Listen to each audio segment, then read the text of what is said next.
No, but do you think that the Congress party should give tickets to these renegades, so these people coming from different party, or should Congress start its own battle on its own foot with its own cadre? Honestly and ideally,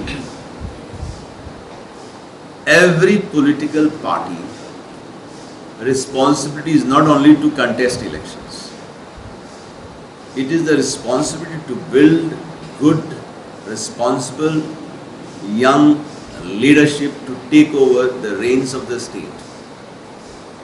Now, having said that it is the responsibility of every party, it is not very easy to build a leadership. You have to nurture the leadership. It takes time to build your own leadership, but there is no alternative to that. So wherever you don't have leadership, you may borrow the leadership or you may take leadership from other side. That is called defections.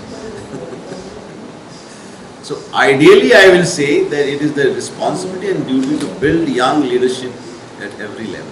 Whether it is the panchayat level, whether it is the Zila panchayat level, whether it is the MLA level, or even to the extent of taking over the leadership as the chief minister.